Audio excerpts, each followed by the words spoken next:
আমি মঞ্জু সাহা। আমার এই ডুয়ার্স ফরেস্টেতে এসে খুব ভালো লেগেছে। এর ব্যবস্থাপনায় ছিলেন মিস্টার প্রদীপ, এবং আমরা শুধু এখানে নয়, এই চিলাপাতা নয়, আমরা 6 দিন 7 রাত এই জন্য আমরা বুকিং করেছিলাম, এবং সমস্তটাই এই প্রদীপ সমস্ত ব্যবস্থাপনা করে দিয়েছে। আমরা 3জন এসছি, আমি, আমার বোন অঞ্জু এবং আমার হাজব্যান্ড। আমরা 3জনেই আমাদের যে কটা মানে হোমস্টে বা হোটেলে রেখেছেন, রিসর্টে, অত্যন্ত মানে ভালো আমরা ব্যবস্থাপনা পেয়েছি, এবং এখানকার মানুষের যে আন্তরিকতা, খাওয়া দাওয়া অত্যন্ত ভালো ছিল।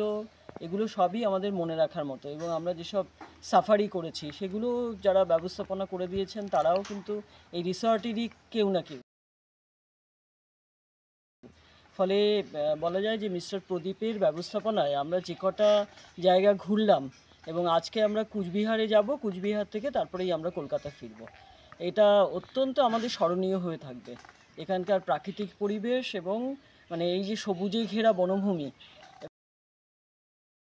এবং এই মানুষের যে আন্তরিকতা, এবং তাদের মনগুলোও যেন একটা সবুজ ভীষণভাবে। তারা আমাদের সঙ্গে যেভাবে ব্যবহার করেছেন, এটা মিস্টার প্রদীপকে আমাদের মানে স্মরণীয় করে রাখবে।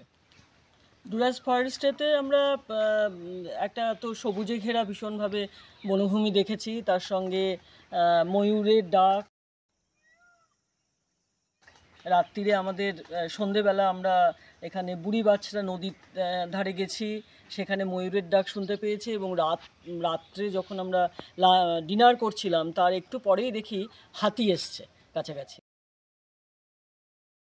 এবং আমাদের এই আবির এখানকার যে সব দেখাশুনো করে, সে আমাদের সার্চ লাইট দিয়ে সেই হাতি দেখানো, যেটা আমরা মানে অনেক পয়সা খরচ করে যেটা আমাদের সাফারি করলে দেখতে পেতাম, সেটা দেখি এখানেই দেখতে পেয়েছি।